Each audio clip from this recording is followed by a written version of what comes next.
nome do IBP, do Instituto Brasileiro de Petróleo e Gás, nós damos início ao terceiro e último dia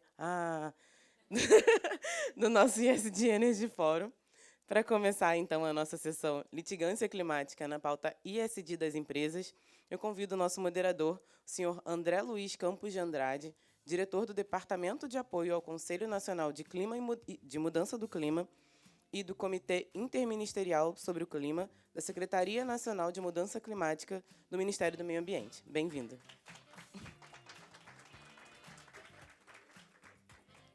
Como palestrantes, convidamos Caio Borges, gerente do Portfólio Legislativo e Climático do Instituto Clima e Sociedade. Bem-vindo. Nathalie Unterstel, presidente do Instituto Talanoa. Bem-vinda. E Viviane Romero, diretora de Clima, Energia e Finanças Sustentáveis do CEBEDES. Boa sessão. Obrigado. Bom, pessoal, bom dia. Prazer estar participando do evento com vocês. E, antes de mais nada, eu gostaria de agradecer o convite realizado ao Ministério do Meio Ambiente, em nome da ministra Marina Silva e da secretária Ana Tônia. Sou André Andrade, como foi anunciado, sou diretor do departamento que acompanha, que cuida da governança climática na Secretaria Nacional de Mudança do Clima. Então, além desses comitês que foram anunciados, também a gente tem muito um trabalho de articulação com a sociedade civil, com o setor privado. Então, é um prazer, e esse tipo de espaço que está sendo oferecido aqui é justamente isso que a gente precisa para estar dialogando, fazendo uma construção, ouvindo os diferentes setores, os diferentes pontos de vista, para a gente construir uma política climática realmente efetiva e que traga um impacto tanto para a sociedade quanto para a economia e para o futuro do nosso país. Bom, também queria agradecer meus colegas aqui da mesa, né, dessa sessão, a Nathalie, são 3 grandes amigos há tempo já, Caio, Nathalie, Vivi. E, antes de passar a palavra para eles, eu, como moderador, tentei só dar uma contextualizada, não sei se todos aqui também participam e já estão inteirados sobre o tema de litigância climática, um tema muito novo, muito recente. Então, eu fiz uma breve introdução do tema para a gente depois passar para os palestrantes. O que a gente está percebendo, né? A litigância é um tema que vem crescendo nos últimos anos, sobretudo a partir de 2018, 2019, um tema que vem ganhando muita força, como uma forma de forçar tanto a governos quanto o setor privado, empresas, a aumentar seus níveis de emissão, aumentar os seus cumprimentos de compromissos climáticos, né? Isso iniciou muito um foco muito voltado para governos nacionais e subnacionais, e o que a gente está percebendo agora é que isso paulatinamente vem mudando o foco de atenção, ou melhor, permanecendo o foco de atenção nos governos, mas também olhando o mundo corporativo, os compromissos empresariais, as ações empresariais, e, inclusive, mais recentemente, o setor financeiro também vem sendo alvo, vem figurando no polo passivo dessas ações. Uma coisa que talvez tenha chamado muita atenção dessa onda da litigância climática são os recentes relatórios da ciência, sobretudo do IPCC, alertando para a crise climática, o ponto que a gente está chegando no limiar, a gente está chegando de ultrapassar 1,5 graus Celsius de aquecimento global em relação aos níveis pré-industriais. Então, isso vem esse ano mesmo, em março, foi lançado o mais recente relatório do IPCC, o síntese do AR6, em que ele novamente reforça a questão da emergência climática e menciona também o papel da litigância climática como uma fonte de empurrar as ações, de realmente fortalecer o nível de ambição, né?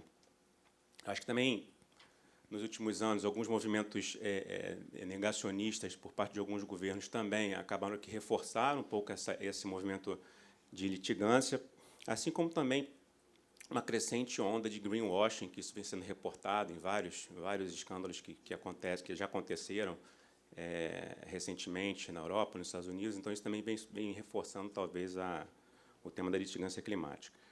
Só para ilustrar para vocês a situação atual e o momento que eu estou mencionando sobre a litigância. Tem um relatório, recomendo muito a vocês a olhar esse relatório preparado pela London School of Economics. Inclusive, uma das pesquisadoras é uma brasileira, Joana Setzer, lá publica esse relatório anualmente, junto com os outros colegas, que é o estado global da litigância climática. Semana que vem, me parece que vai ser lançado um novo relatório para 2022-2023, mas ele traz números muito interessantes. O primeiro, e eu vou usar a colinha aqui para compartilhar com vocês, de 86 a 2014, foram detectados, mapeados, 800 casos de litigância climática, ou seja, 1986 até 2014. Paris, Acordo de Paris em 2015. Então, de 2014 a 2022, esse número de casos aumentou para 1.200 casos. Ou seja, num período muito menor de tempo, a gente quase que aumentou em 50%, que era em relação ao período anterior. E desse recorte de 2014 até 2022, 25% dos casos foram de 2020 a 2022, ou seja, realmente reforçando aquela tendência de que há um movimento crescente nessa, e esse relatório da próxima semana deve reforçar essa percepção. O que a gente percebe também? Que há um movimento de sair a litigância climática, nasceu basicamente nos Estados Unidos, e agora a gente percebe um movimento indo também para outros países, majoritariamente do hemisfério norte, mas há também um crescimento percebido no Global South, sobretudo na América Latina. Dos casos que estão aumentando, tem um foco muito grande na América Latina.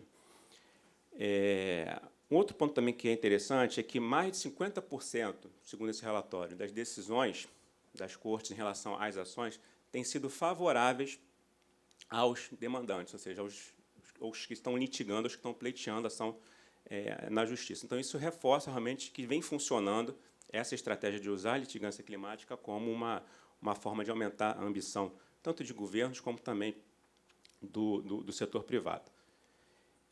O que a gente também precisa mencionar, eu acho que para contextualizar a fala dos meus colegas, do que tratam essas ações? O que vem tratando? O primeiro é uma questão de aumento da ambição climática, ou seja, está no pleno processo de revisão de NDCs agora, para 2025, o Global Stock Take está acontecendo agora esse ano. Então, muitas dessas ações estão questionando, estão pleiteando o aumento da ambição climática de governos.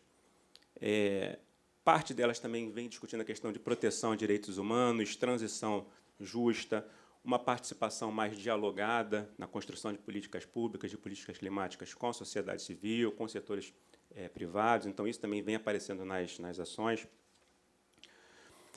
Uma questão também que vem focando, e aí acho que compete mais no fórum que a gente está participando aqui hoje, a redução, muitas dessas demandas trabalham no sentido de redução de emissão de combustíveis fósseis, ou de redução do uso de fósseis no setor energético. Então, o setor energético é um polo que está sendo alvo desse tipo de ação, de iniciativa. E, por fim, que também tem relação com o setor energético, é o papel do setor financeiro. Não existe economia sem financiamento. Então, também existe uma tendência de que os financiadores também comecem a ser responsabilizados pelas ações dos seus clientes. O que tem de tendência, além do que eu falei aqui anteriormente? Fora dos Estados Unidos, um padrão que a gente percebeu, como eu já comentei, é a responsabilização pessoal de CEOs e de tomadores de decisão. Isso também está sendo detectado. Questionamento de compromissos que dependam, novamente, muito importante também nesse fórum, questionamentos de compromissos que dependam exclusivamente ou excessivamente de soluções de remoção tecnológica, baseadas em tecnologias de remoção que ainda não estão consolidadas no mercado. Então, isso é um ponto a ser mencionado aqui, inclusive, no dia a dia das estratégias das empresas do setor energético e de outros setores. Greenwashing também vem sendo colocado como ponto de atenção. Poluentes de curta duração, metano, por exemplo, também é outro ponto de atenção nessas ações. Um nexo de clima com biodiversidade, e esse eu acho que é muito interessante por conta do acordo que foi atingido no ano passado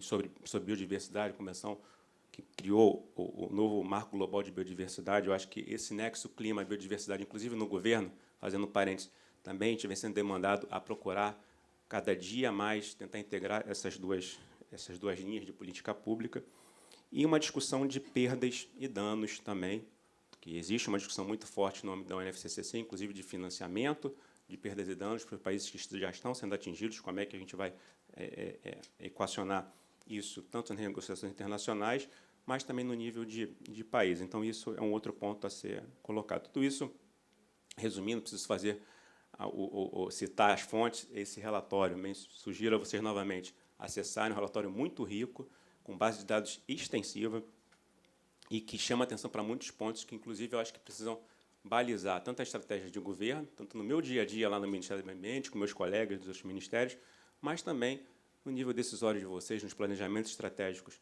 que o setor privado vem elaborando, que define no seu dia a dia de suas empresas, análise de risco.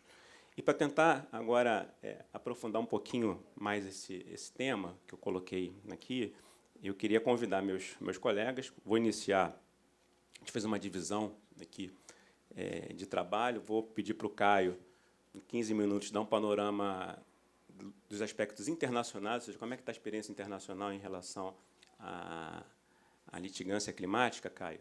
E o Caio é diretor de portfólio, gerente de portfólio do Instituto Clima e Sociedade. Em comum, temos a mesma... Eu tenho a mesma chefe que ele teve até 2022. A Ana Tônia era a diretora do Instituto Clima e Sociedade, e agora ela é a nossa secretária nacional de mudança do clima. E é uma pessoa que a gente está muito feliz de estar trabalhando lá e aprendendo muito com coisas que foram feitas majoritariamente com o ICS e com seus parceiros. Então, Caio, passa a palavra para você.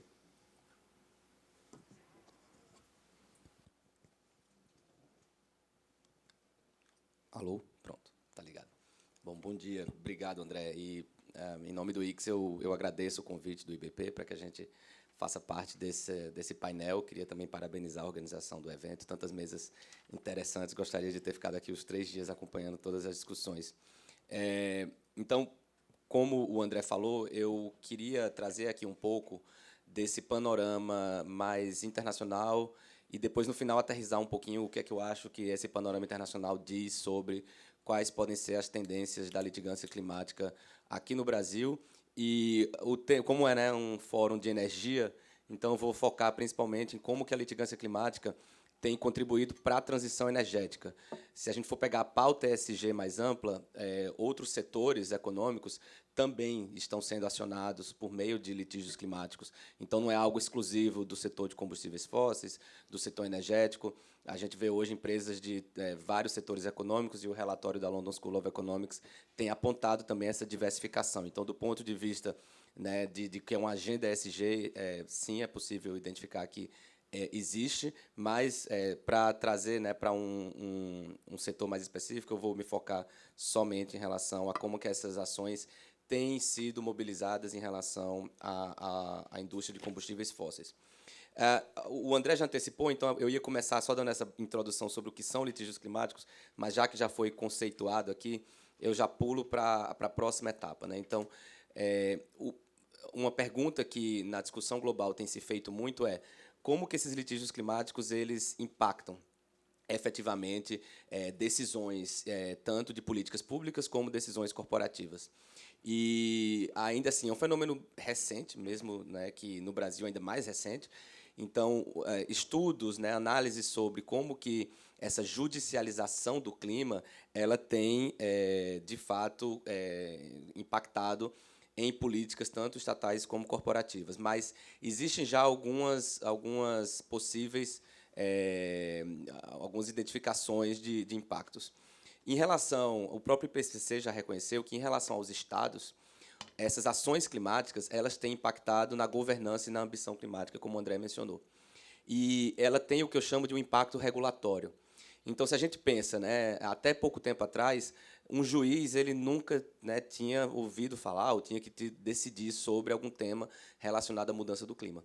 E hoje os juízes estão tendo que ser um ator. Então, automaticamente, quando você envolve mais um poder da República, um novo órgão, você está expandindo essa governança climática, que era antes uma governança que se restringia a organismos internacionais, né, aos órgãos domésticos, e, enfim, a uma série de atores, mas o judiciário não era um ator que se pronunciava sobre políticas climáticas. E hoje é um fato que e será cada vez mais. Então, o próprio IPCC reconheceu no seu último relatório do grupo de trabalho de mitigação que é importante essa litigância para, de fato, preencher algumas lacunas. E esse efeito regulatório ele é muito visível quando a gente olha para alguns dos casos que já foram concluídos, casos, né, que já se transformaram em precedentes. Então, esses casos eles vão agregando ali pequenos tijolinhos nessa construção. Tem casos, por exemplo, que o tribunal decidiu que um plano climático de um governo era muito genérico, então que ele tinha que ser mais detalhado. Isso é justamente uma forma de você regular a maneira como se faz política climática. Na Alemanha, também, uma ação que foi julgada pela Suprema Corte Alemã julgou que a legislação climática alemã também era muito genérica, não tinha mecanismos, metas intermediárias. Então, e aí disse que isso infringia a Constituição alemã. Então, é uma forma, de novo, de você estabelecer alguns requisitos de como fazer a política que não estavam na própria legislação, não estão no Acordo de Paris, são interpretações sobre essa norma.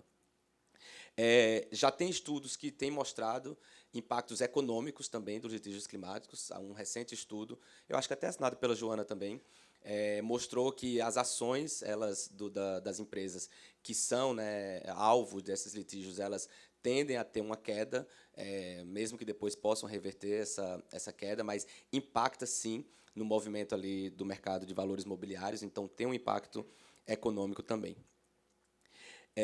Mas, enfim, isso aqui eu já começo pelo final, só para dizer que é algo que veio para ficar e que cada vez mais vai ter impactos.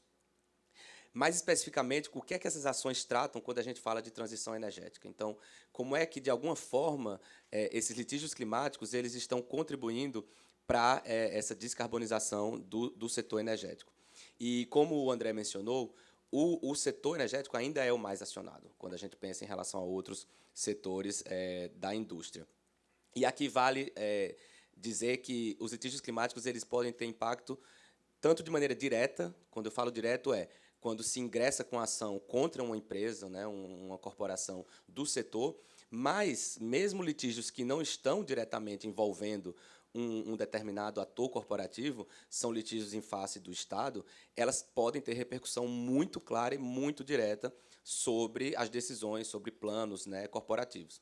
E aqui eu menciono a ação que foi a primeira, que é impossível falar de litígio climático sem mencioná-la, a ação de Urgenda, que foi uma ação concluída em 2020 na Holanda, pela Suprema Corte holandesa, em que ali o tribunal holandês, o judiciário holandês, disse que a meta da Holanda ela era insuficiente frente ao que a Holanda poderia fazer para dar sua contribuição em relação aos esforços de redução das emissões, né, globais. E como é que isso impacta, né, em vários setores? Impacta que o governo teve que tomar decisões para cumprir com aquela decisão judicial.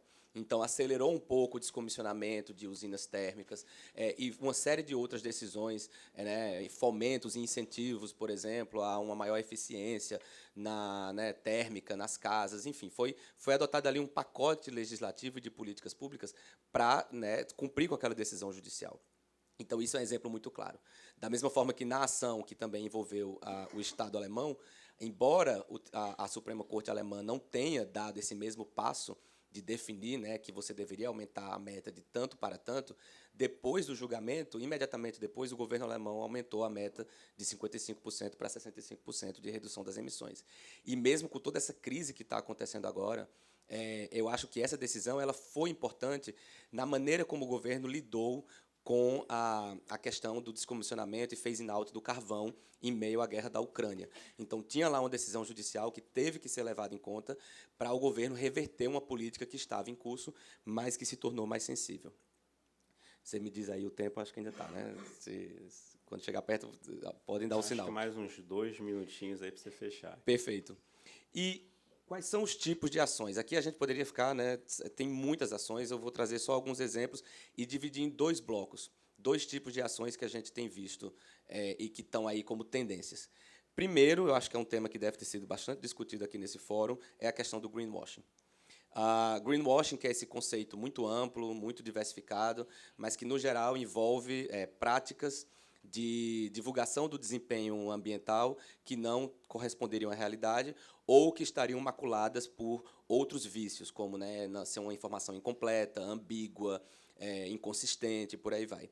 Então, é um termo bastante amplo. O greenwashing ele é assim uma tendência enorme na litigância global.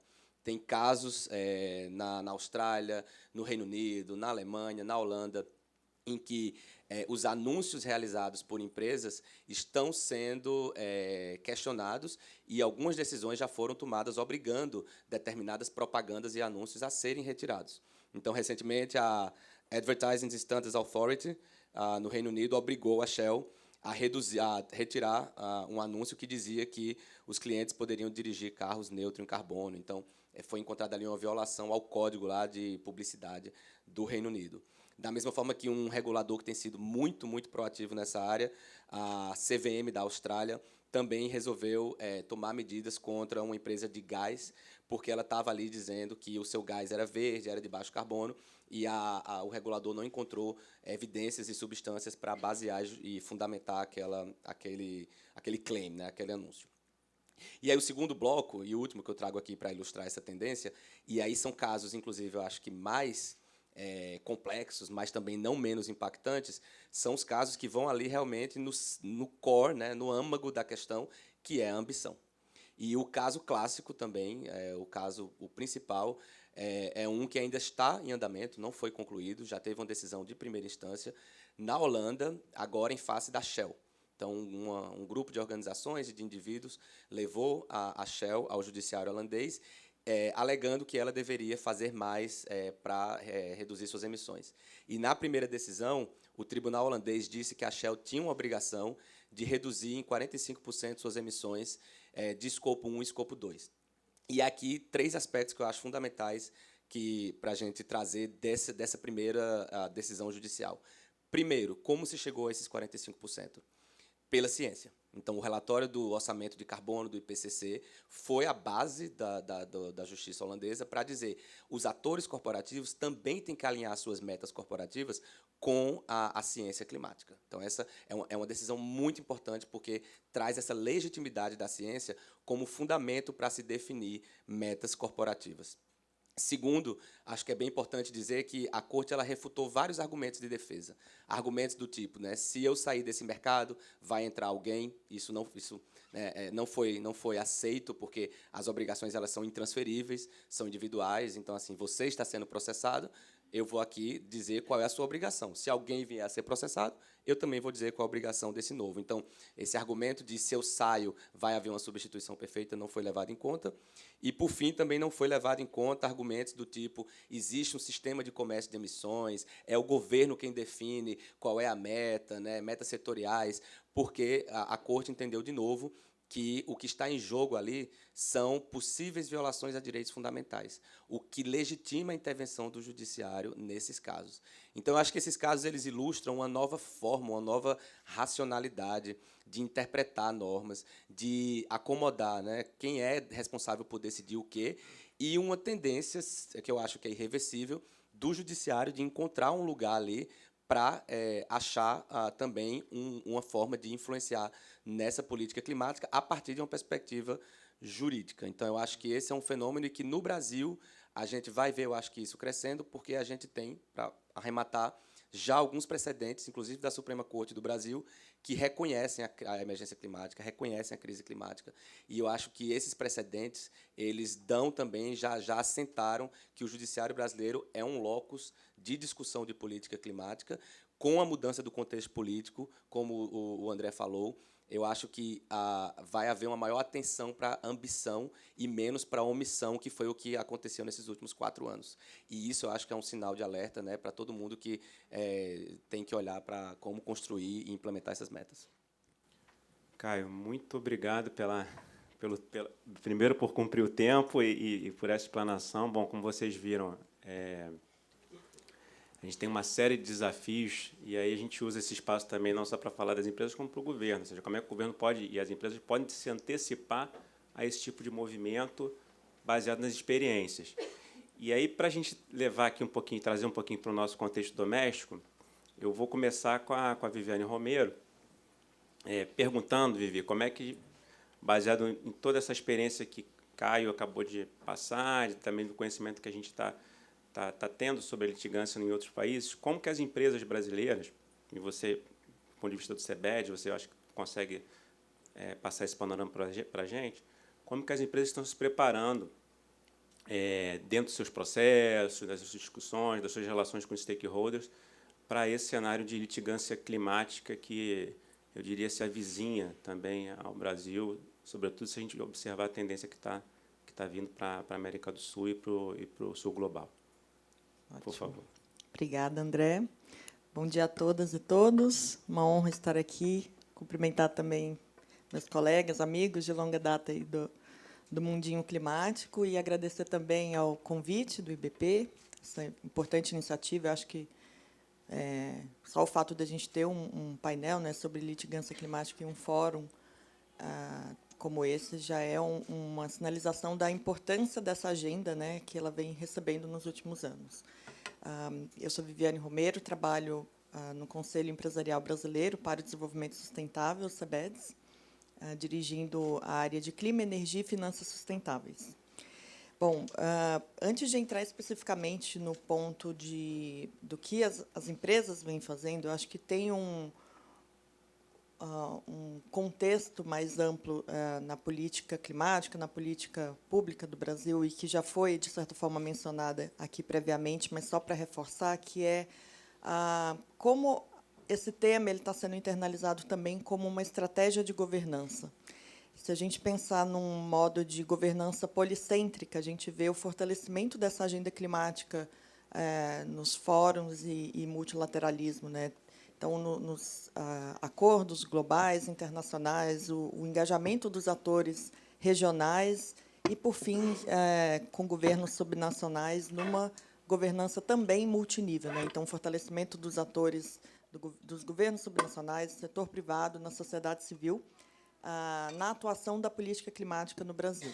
Então, acho que esses contextos de governança mais amplamente, eles também têm sido orientadores da internalização da agenda, não somente como risco corporativo, mas também como uma janela, né, de oportunidades para ampliar as possibilidades dentro das estratégias empresariais. A gente vê, historicamente, o tema de governança climática muito centralizado no executivo, no Brasil. Nos últimos anos, a entrada mais fortemente da agenda no legislativo e, mais recentemente, agora no judiciário. Então, esse tripé, né, dos três poderes sinalizam a devida importância da agenda e que, depois de tantos anos, tantas COPs, né, a gente está indo aí para a 28ª COP, finalmente a gente está vendo uma ambiência política mais organizada, ainda longe do senso de urgência climática, mas, historicamente, a gente percebe, né, esse crescimento de atenção da agenda. E o setor empresarial ele tem sido questionado e provocado sob diversas frentes. A gente vem trabalhando muito com o tema de capacity building, no sentido de estratégias em três pilares, em relação à prevenção de litígio, em relação a como as empresas podem se articular para melhores estratégias, planos de descarbonização, e a partir do objetivo de neutralidade climática, né, que o Brasil antecipou de 2060 para 2050, ainda com estudos sinalizando que a gente pode ter ainda mais ambição, mas as empresas agora se movendo tanto para essa estratégia de médio prazo, mas também de longo prazo aí para atingir essa neutralidade. No SEBEDS, a gente vem trabalhando com uma plataforma Net Zero, que é justamente para fortalecer a implementação das ações empresariais. A gente tem, atualmente, 111 empresas associadas, das grandes empresas, representando aí em torno de 50% do PIB. Então, a gente lida com diferentes graus de maturidade de empresas na agenda climática, tanto em termos tecnológicos, mas em termos de estratégias corporativas, como elas têm devidamente internalizado mais como uma reação ou como uma ação proativamente. E isso depende muito dos setores, dos atores e de novo, né, desse grau de maturidade. Mas, na parte de capacity building, a gente vem trabalhando muito num tripé de ambição, implementação e transparência, né? Então, dentro da ambição, a gente pode olhar pela perspectiva de litigância climática em 4 elementos mais amplos, né? Um, pela inação, do que já foi colocado aqui, né? Então, o ato de não fazer, quando se tem uma obrigação mais ampla. Num outro ponto de mitigação e adaptação, a ambição, a ausência de ambição, ou a ambição não alinhada ainda com o grau necessário pela ciência.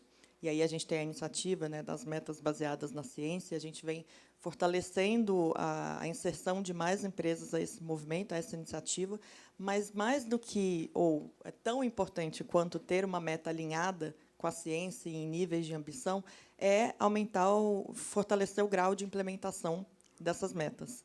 Se a gente tem uma meta ambiciosa e não é devidamente implementada, o resultado também não é alcançado. Então, nesse segundo pilar da implementação, e, por fim, a transparência, como promover a devida transparência dessas ações e como a comunicação é uma ferramenta que pode vir justamente por uma via de extrapolar o que vem sendo implementado na realidade e trazer um risco, seja reputacional, mas também um risco de, agora, né, com possibilidades de judicialização, que era algo que, até então, não entrava, né, não era internalizado como um risco corporativo.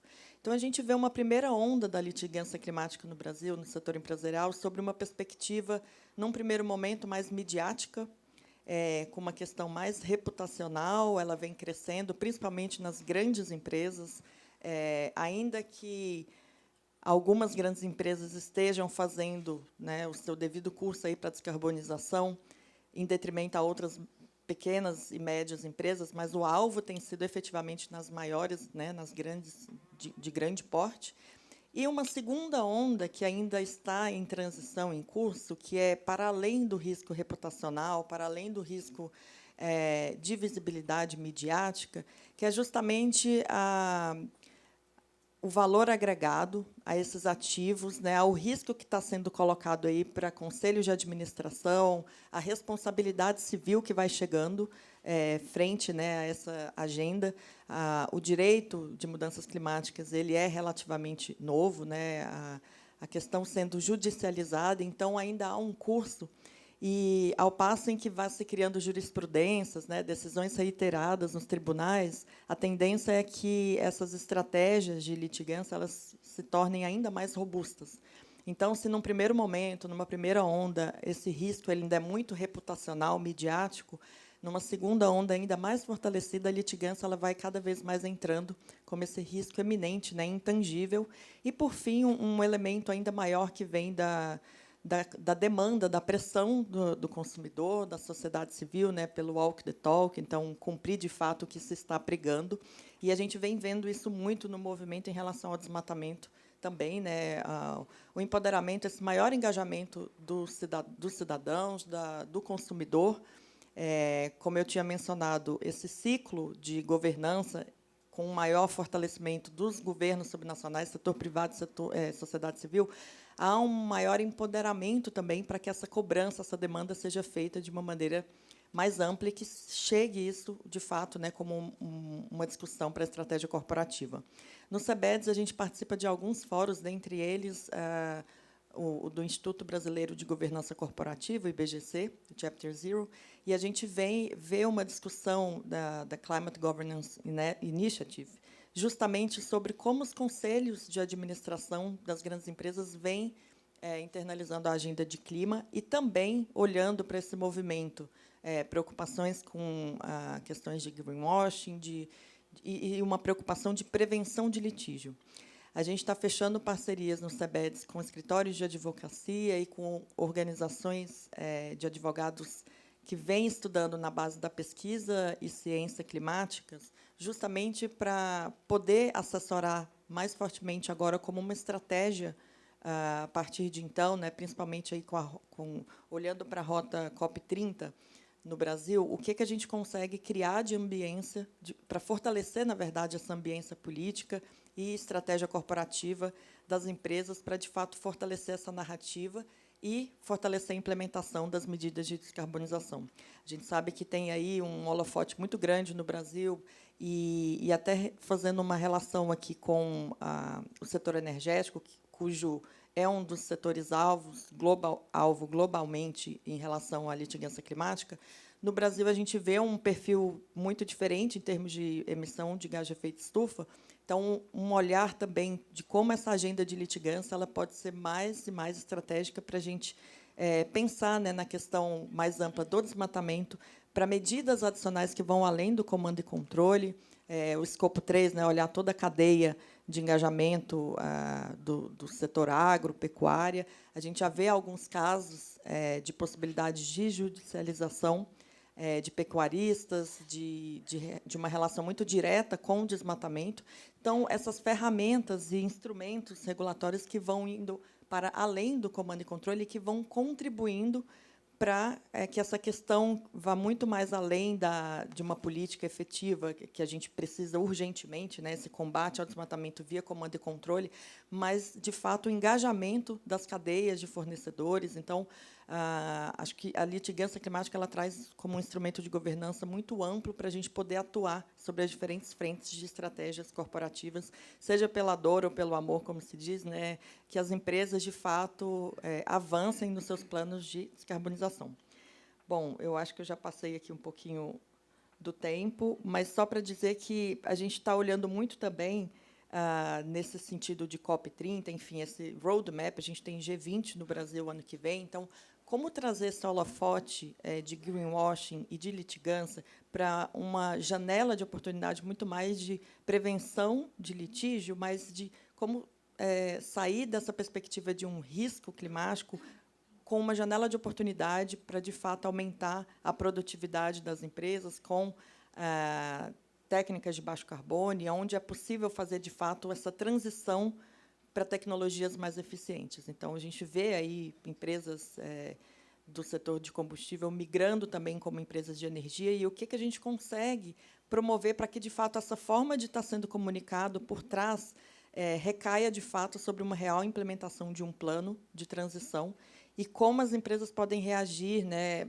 estarem melhor preparadas, seja pela questão de comunicação das suas ações, das suas medidas, mas também por situações pontuais que tragam uma iminência ali, uma falha muito grande, pontual, pontual no sentido assim, um acidente, algo muito de percepção pública e com um grau de dano muito forte, como essas empresas também podem trabalhar mais fortemente com reparo e com um olhar de precaução para que, de fato, não sejam levianas na sua forma de agir e de comunicar. Então, tanto a parte da ação quanto a parte da comunicação muito alinhadas para que, de fato, essa comunicação ela esteja representando o que está acontecendo na realidade. E a gente vem trabalhando bastante no CBEDS nesse sentido de conscientização, de capacity building e de trazer, né, pelo lado de engajamento dos atores, enfim, dessa governança mais multinível, como já foi colocada. Bom, fico aqui à disposição. Obrigado, Vivi. Obrigada. Não, na verdade, você tinha mais uns 2 minutos, mas a gente usa na etapa de perguntas. Eu acho que, Nathalie, vou passar a bola para você. Muito do que a Viviane comentou, ou seja, desse preparo, me parece que, então, que já vem gerando algum resultado, simples fato da litigância climática que está acontecendo, dessas experiências estarem acontecendo. E queria que você desse um panorama também mais aprofundado em relação a isso. O que está acontecendo na prática em termos de melhoria regulatória que você vem percebendo nas atividades do Instituto Talanoa? Melhoria regulatória, a gente lembra aqui que teve resolução recentemente aprovada no âmbito da CVM, outra resolução do Banco Central para ficar só no setor financeiro. Então, Nathalie, se você pudesse dar um panorama em termos não apenas de práticas regulatórias, mas também de governança, de o que você tem percebido em relação às melhorias que a litigância climática está causando para o movimento empresarial. Seria muito bom te ouvir agora. Obrigado. Obrigada, André. Bom dia, gente. Prazer estar aqui. Agradeço a Fernanda, ao Carlos, que acho que estava ali atrás, do IBP, que são parceiros de diálogo já de alguns anos da gente, né, buscando sempre conversar sobre clima e desenvolvimento, porque acho que estamos todos nessa mesma plataforma, né? A gente quer um desenvolvimento sustentável e que não deixe ninguém para trás. Mas nesse mundo que está mais quente, de clima mais instável, então algumas variáveis têm que mudar e vão ter que mudar rápido. Nesse sentido, eu acho que meus colegas foram muito certeiros aqui em qualificar o que está em jogo. E, na verdade, o que está em jogo é o papel das empresas do setor energético nessa transição, né? A falta de integridade, a falta de ambição, elas levam a sociedade civil a legitimamente cobrar mudança, né? Legitimamente a entrar enfim, com a justiça para buscar melhorias. E aí eu queria trazer para o contexto nacional, bebendo aqui na fonte do que já foi falado, para a gente pensar junto, na verdade, né? Acho que o primeiro ponto, todo mundo aqui deve saber que, no caso do Brasil, as nossas maiores emissões ainda vêm do setor de uso da terra, desmatamento, depois agricultura, depois vem energia, né? Isso, por um longo período de tempo, foi interpretado da seguinte forma: no Brasil, primeiro a gente resolve o desmatamento, depois a gente vai falar de energia, né? Seja hidrelétrica, seja petróleo e gás. Eu queria até perguntar para vocês, quem acha que esse sequenciamento é o que vale? Sem medo de ser feliz, pode levantar a mão. Alguém aqui acha que a gente primeiro resolve o desmatamento para depois fazer o resto? Tá, estou bem surpresa, porque só um levantou a mão aqui de uns, sei lá, 30. Se a gente fizesse essa pergunta há 3 anos, há 5, há 10, todo mundo ia levantar a mão e falar, não, aqui primeiro a gente resolve essa parte. Agora, não dá mais para ser assim. E aí tem algumas questões objetivas do porquê que eu não estou aqui para te convencer, tá? Você que levantou a mão. Acho que isso, inclusive, já é um resultado de litigância feita aqui. Mas tem um primeiro ponto, que é o seguinte: até para 2030, quando a gente faz as simulações, né, os cenários de o que a gente pode fazer para reduzir as emissões do Brasil, nas metas atualmente propostas, né, que é metade das emissões de 2005 e 2030, tem também uma meta para 2025, se a gente zerar o desmatamento em todos os biomas, a gente não cumpre a meta. Sinto lhes informar, mas só o desmatamento não vai nos dar o que a gente precisa. Então, de cara, a gente já sabe que não dá para deixar para o pessoal, nem na Amazônia, nem no Cerrado, para aquele outro segmento, né, resolver. E aí tem uma outra história, que eu acho que é o que pega realmente na veia, né, no caso dos litígios, que é o seguinte: uma vez que, na Convenção Quadro das Nações Unidas sobre Mudança do Clima, se definiu um objetivo global de limitar o aquecimento a 1,5 graus, né, a 2, mas, idealmente, 1,5 graus, que veio depois uma decisão de Katowice, o mundo começou a adotar compromissos de net zero, como a Vivi já falou, tem todo um acúmulo aí nessa história.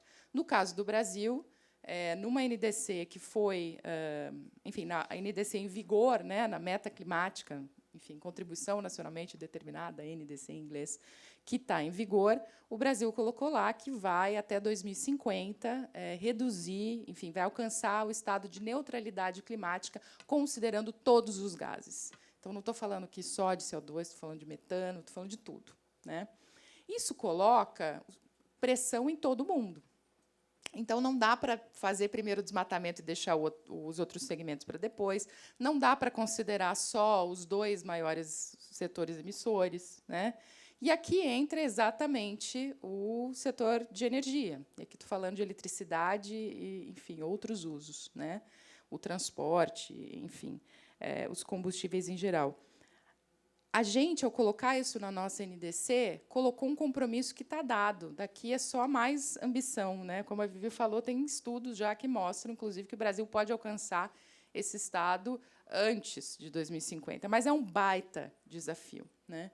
E aí, nos últimos anos, eu acho que eu queria destacar algumas ações que já foram colocadas, acho que o Caio acompanhou isso muito de perto, né, em relação à NDC do Brasil, que tem problemas, tá? Não nessa seara do net zero, tem em outras partes lá das metas, mas teve uma decisão muito importante, que foi aquela de uma juíza, e depois o Caio pode dar o nome dela, de onde ela vem, enfim, dá a ficha, mas que ela fez a seguinte interpretação: se o Brasil colocou esse compromisso numa NDC, isso está depositado na Convenção Quadro, o Brasil ratificou o Acordo de Paris, ou seja, tudo aquilo que a gente deposita no acordo vale, tem força de lei.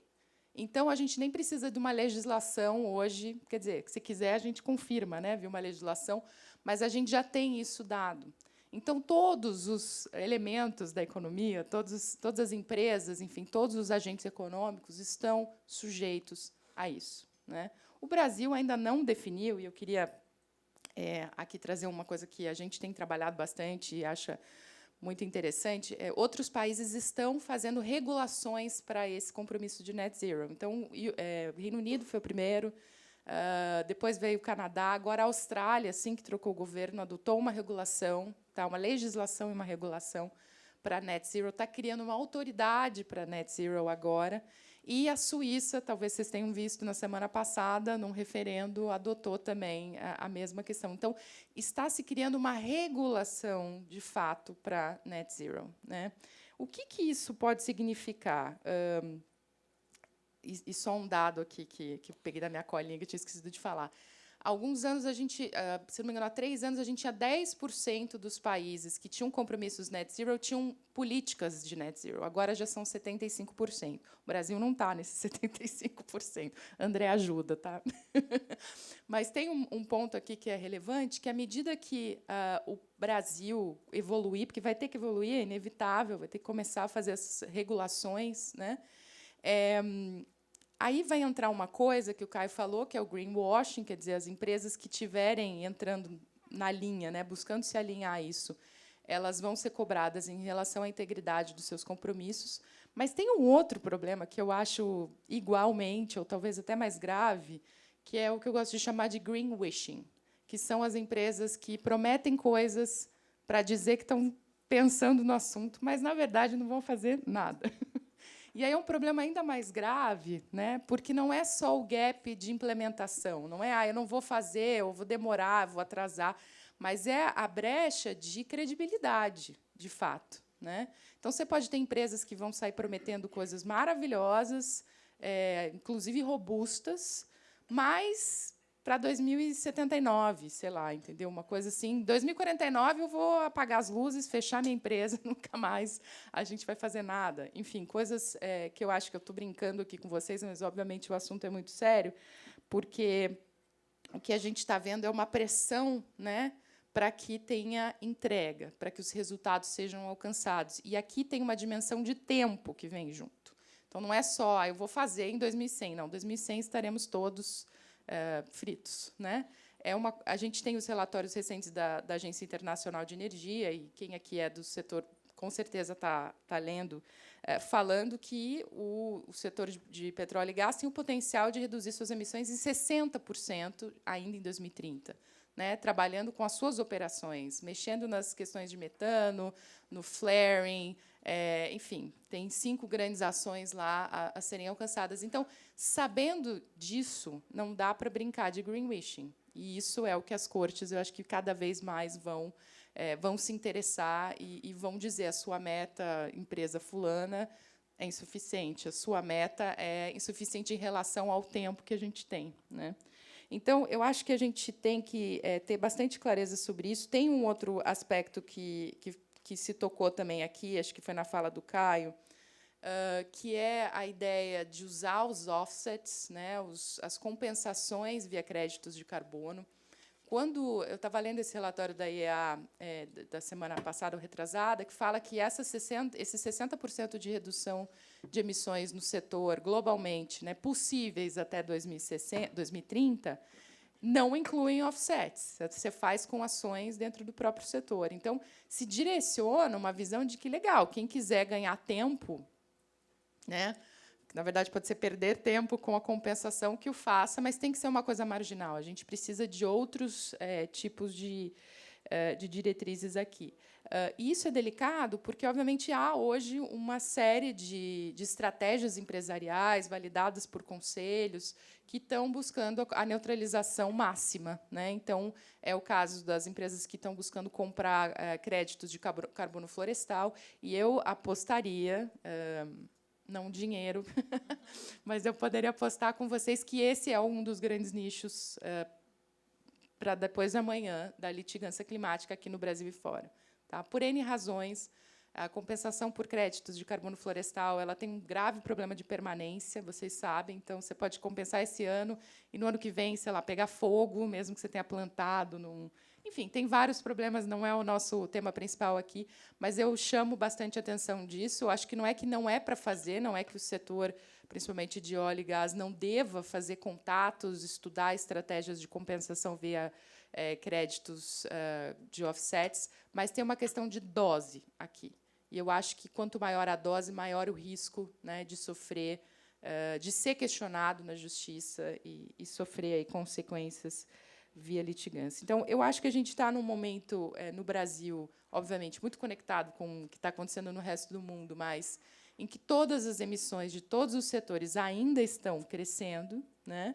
E que, uma vez que a gente consiga começar a domar algumas das áreas aí mais irracionais, como o desmatamento, eu acho que só vai aumentar cada vez mais a pressão nos demais setores, sem prejuízo, enfim, de uma estratégia mais geral. E, obviamente, a gente está esperando, né, que, nessa virada agora de um governo para outro, as correções de ambição, as correções de políticas, elas sejam realizadas. E, na verdade, até aproveitando realmente essas interpretações que já vieram desses casos, né, recentes, e tão importantes. Então, eu paro por aqui. Eu acho que a provocação principal é as empresas têm que ter absoluta certeza das suas estratégias de transição, né, e tem que ter absoluta robustez, até porque acabaram de criar, na Convenção Quadro da ONU, uma iniciativa de accountability e recognition, então, de accountability e reconhecimento de quem é líder. Então, quem estiver à frente e fazendo o que precisa vai ter o devido reconhecimento, inclusive em escala internacional. E quem, infelizmente, estiver se valendo de greenwashing e greenwishing vai pagar, enfim, o preço, né? Vai ter um custo aí de judicialização, de reputação, acho que bastante alto. Obrigada.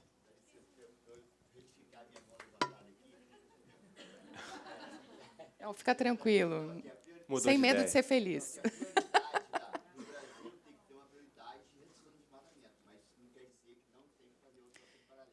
Claro, isso acho que todo mundo concorda, até porque senão a Amazônia vai para o espaço e a gente não vai ter, né?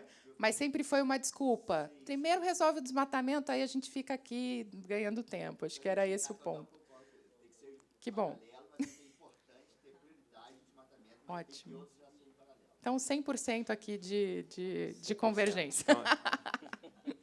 Estão todos catequizados, entre aspas, aqui. Acho que todo mundo está no mesmo barco. Nathalie, obrigado pela sua detalhada explanação. Acho que você trouxe vários elementos também, junto com o Caio e com Viviane, sobre esse debate. Antes de abrir para as perguntas, eu acho que o que você falou é muito assim, e conectando com o governo também, eu acho que o setor privado, o Brasil está esperando também um posicionamento do governo mais firme em relação a isso, ou seja, em termos de metas.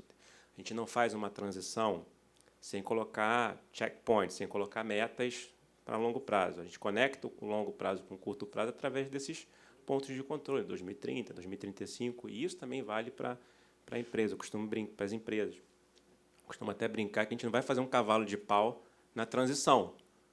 Não é de uma hora para outra que eu vou pegar uma curva e vou mudar o coeficiente angular dessa curva e abruptamente fazer a redução de emissões. Mas a gente precisa começar. Então, esse debate da questão da Amazônia, de outros setores, é justamente isso. A transição ela precisa começar para a gente chegar lá em 2050, 2040, 2005, o que seja, atingindo aquilo que a gente está realmente colocando. Senão fica muito fácil você jogar uma responsabilidade, e isso é um pouco do que a Alemanha teve que trabalhar, uma responsabilidade para gerações futuras, para CEOs futuros, presidentes da República futuros, sem você fazer agora o seu esforço. Eu queria abrir agora, me parece que tem um QR Code, tá? Tem algum lugar? Não sei se tem. Mas também tem espaço para pergunta do público aqui? Alguém quer fazer alguma pergunta? Enquanto eu checo aqui se tem perguntas pelo WhatsApp. Dúvidas? Não? Então, bom, para inspirar vocês. A gente tem uma aqui, talvez, Caio é o nosso especialista, mas talvez Nathalie também, e Viviane, todos vocês. A pergunta é: quais são os casos de responsabilização de gestores de empresas do Brasil na jurisdição brasileira ou jurisdição americana, europeia em litigância climática, ou seja, em relação aos tomadores de decisão, aquela tendência que a Joana coloca no relatório. Se a gente tem algum caso já, se vocês quiserem também fazer uma explanação sobre isso, seria bom. Tem. No Brasil, não tenho conhecimento em relação a esse tema específico. Eu acho que o Brasil é algo que eu prevejo. Existe um estudo que eu recomendo muito que vocês deem uma olhada. Ele foi feito pela La Clima, que é uma rede de advogados climáticos, com não lembro, tem algum outro parceiro que eu posso lembrar depois, mas é sobre stewardship climático. E essa publicação ela é muito interessante porque ela mostra como que os órgãos que têm um poder decisório, os conselhos, né, enfim, colegiados, gestores, administradores e investidores, né, principalmente nesse caso, eles podem fazer uma série de ações que estão ali numa gradação, que vai desde, primeiro, você, né, dialogar, engajar com aquela empresa, para, no limite, se não tiver outra solução, iniciar uma ação de litigância para que aquela empresa investida ela seja mais aderente, mostre, né, que ela tem compromissos, que ela cumpre com os compromissos, e, principalmente, o tema de hoje, eu acho que é a questão que a Vivi falou do plano de transição. Eu acho que o plano de transição é o grande tema que está sendo discutido em relação à pauta ESG climática como um requisito ali fundamental para a permanência, né, dessas relações comerciais. Então, estou trazendo esse panorama só para dizer essa questão de se cobrar que essas medidas sejam tomadas, elas vêm tanto por uma pressão de mercado, mas elas vêm também por regulação. E, no Brasil, como eu falei, essa regulação ainda não existe de maneira muito clara, então não tenho conhecimento de caso. Fora do Brasil, já se tem visto algumas ações de litigância climática que estão trazendo essa responsabilização. A ação mais recente que eu tenho conhecimento, ela foi levada no Reino Unido em face dos membros do Conselho de Administração também da Shell. Então, são duas ações diferentes. Tá? A que eu mencionei antes, ela é uma ação contra a corporação, a pessoa jurídica Shell, para que a Shell reduza suas emissões.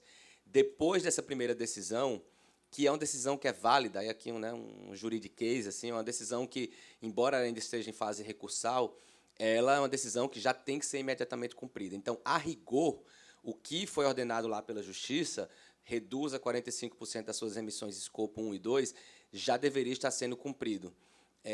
Então, com base nessa decisão, e acho que já teve um lapso aí de mais de um ano dessa decisão, houve, então, uma nova ação dizendo, olha, além de ser uma questão que tem que ser levada para o Conselho, teve uma outra decisão que vocês deveriam estar levando em consideração e os anúncios parece que eles não estão na mesma linha. A Shell deve estar anunciando, aí não sei em detalhes, novos, né, planos, novas aberturas que estariam inconsistentes com essa meta de redução de 45% até 2030. A Shell tem lá seu net zero. Mas essa ação, então, dizia que isso quebra o dever fiduciário. O que é uma quebra do dever fiduciário? É um dever jurídico de que você tem que gerir os negócios que lhes são confiados da mesma forma que você iria gerir os seus, e aí com lealdade, com etc. Então, essa ação ela dizia que estava havendo uma violação desse dever corporativo, que no Brasil existe esse mesmo dever corporativo, está na lei das sociedades anônimas, mas a primeira decisão ela foi desfavorável. Então, ainda vai ter recurso, mas, inicialmente, o Judiciário da Inglaterra entendeu que aquela Business Judgment Rule, que é uma cláusula dos Estados Unidos, mas que acabou, enfim, se espalhando, que cabe ao próprio Conselho avaliar o quanto que, né, se a empresa está andando no ritmo certo. Essas avaliações, esses juízos, eles não cabem ao Judiciário. Então, nesse caso, teve uma postura de automoderação da Justiça em relação a esse pedido específico. Caio, obrigado. Vocês querem complementar? Tem outra pergunta depois aqui. Só colocar um ponto que, no ano passado, a gente foi divulgado um primeiro litígio climático no Brasil, que foi com o BNDES, inclusive com um estudo respaldado pela COP, o FRJ, no sentido foi pelo Instituto Conectas, que judicializou, e a LID, né, o LID era em razão da obrigação, da necessidade do BNDES adotar medidas de transparência compatíveis e alinhadas ao Acordo de Paris e à Política Nacional sobre Mudança do Clima. Ainda está em andamento, mas foi um dos primeiros casos contra um banco de desenvolvimento. Isso também entra naquele tripé que eu tinha comentado, né, da ambição, implementação e transparência. Acho que a litigância climática ela vem permear, seja pela inação, seja por uma questão de ambição ou a não implementação devida ou, nesse caso aqui, que é relativa à transparência, mais do que necessariamente uma cobrança de uma ambição específica, critérios de transparência. E aí, só fazendo um comentário do que a Nathalie tinha colocado previamente, que eu acho que é bem importante em relação à compensação, já saindo um pouquinho da pergunta, mas não... achei bem importante, que a questão da compensação, de offset, enfim, a gente está numa discussão atual de mercado de carbono no Brasil e que tem um impacto muito grande, né, dos setores de indústria e parte do setor energético.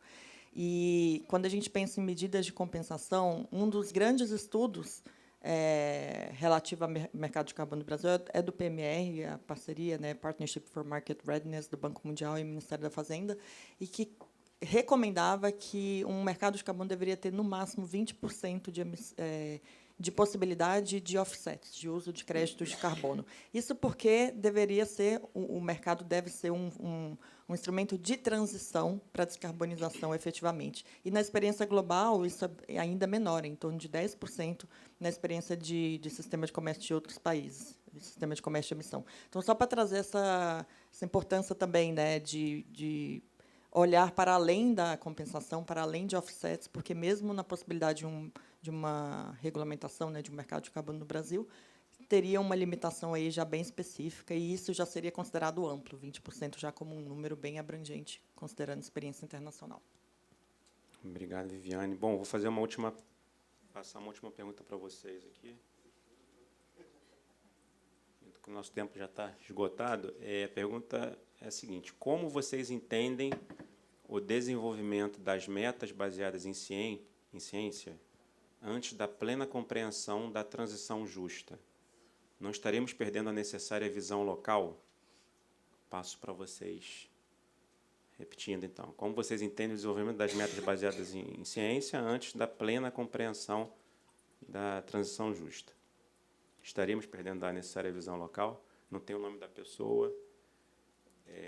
Eu posso falar um pouquinho também, porque eu estava lá em Bonn e acompanhando esse tema de transição justa. Primeiro, que transição justa é um tema que é um conceito ainda que está a ser definido. No caso do Brasil, e aí eu acho que talvez ajude a responder isso, a gente está construindo uma ideia, pelo menos o próprio grupo dos países em desenvolvimento teve uma posição até, foi interessante, porque todos se posicionaram na mesma linha, que não é apenas requalificação profissional. Transição justa também significa que a gente vai fazer uma transição e chegar num ponto lá no futuro que a gente tem uma sociedade melhor, uma sociedade com mais oportunidades, menos desigual no Brasil, reduzir os gaps de desigualdade que a gente tem entre as regiões do país, que ainda é muito grande, como vocês sabem tão bem quanto eu. Então, eu acho que não há uma contradição, pelo contrário, acho que a gente estabelecer metas para ter uma transição e usar isso ao favor do país, da estratégia de desenvolvimento, que a Nathalie até comenta, desenvolvimento em clima, acho que não pode desconectar uma coisa da outra. Na verdade, a gente está usando a transição para ter uma transição mais justa, ou seja, para ter uma sociedade mais justa no futuro, estabelecendo metas baseadas na ciência. É difícil a gente falar números assim sem ter a cola, mas eu me lembro que em uma recente reunião que eu participei, e esse número está desatualizado. No Brasil, hoje, tem cerca de 9 milhões de pessoas em estados de risco em relação a desastres naturais. Só que esse era um dado do IBGE, baseado no censo de 2010, né, que foi feito junto com o CEMADEM, IBGE e CEMADEM. Então, a gente está falando de vidas também, quando a gente fala de ação climática. Então, quando você usa também essa questão da transição justa, você também está pensando em vidas, e isso, o próprio PCC, em um dos seus grupos de pesquisa, relata também uma parte de impacto da mudança climática. Então, impacto da mudança climática também é ciência, e está definido, está bem explicado no relatório, se não me engano, é o 1, né, Nathalie? Grupo número 1, Working Group número 1, que trata de impactos da mudança do clima. É o 2, né, a seção 2. Então, no grupo 2, está bem claro lá quais seriam os impactos se você ter 1,5 de aquecimento e o que seria pior em termos de 2 graus. Não vejo, permita-me discordar dessa pergunta, dessa opinião, mas não vejo como divergentes essas duas visões. Passo para vocês terminarem. Eu não sei se eu entendi bem a pergunta, mas só aproveitando o ensejo de comentar sobre metas baseadas na ciência, né, tem hoje uma série de iniciativas, tem uma delas, que é essa SBTI, que é Science Based Targets Initiative, que buscaram ajudar as corporações a definirem metas robustas, porque todo mundo falava net zero, bacana, e como é que eu faço isso? Qual é a meta compatível com a ciência climática, né? Então, tem diversas iniciativas, está nesse momento de harmonização, inclusive essa iniciativa que eu comentei antes sobre a UNFCCC, né, a Convenção Quadro, criar um framework, como estou usando as palavras deles, né, Accountability and Recognition Framework, vem dessa necessidade de trazer, de alinhar, né, não uniformizar, mas alinhar essas várias iniciativas. E a SBTI, eu acho que ela é bastante interessante, porque ela, de fato, coloca algumas, digamos, linhas mestras muito claras em relação à robustez das metas, em relação ao uso de offsets. Então, ela dá uma base muito clara, né, e que aí, não sei se eu entendi bem a pergunta, mas será que a gente define a meta antes de entender melhor? Bom, não tem como a gente esperar alguma definição ficar pronta, especialmente se for no âmbito da Convenção do Clima. Eu já fui negociadora e pode ter coisas que demoram 20 anos para os países discordarem e não chegarem em alguma definição. Então, eu acho que o ponto é outro. O ponto é assim, dado que a gente tem algo muito preciso em relação ao que precisa ser feito nessa década, e que a gente tem que chegar na metade desse século com emissões líquidas zero, como é que a gente faz o que é possível com as ferramentas, com o instrumental, com as métricas que a gente tem agora, né? Acho que não tem muito como fugir disso, assim, e acho que a gente tem que evitar perder tempo com enfim, discussões muito conceituais, né? A sociedade vai evoluindo, e se a gente não evoluir, vem litígio por trás para ajudar a gente a interpretar. E aí eu não sei se essa é a forma mais eficaz, tá? A verdade é que não. Era ideal que a gente fosse mais rápido nas conceitualizações, porque daí não dava poder para o juiz decidir. Mas, enfim, estamos nesse momento de emergência e o risco é esse.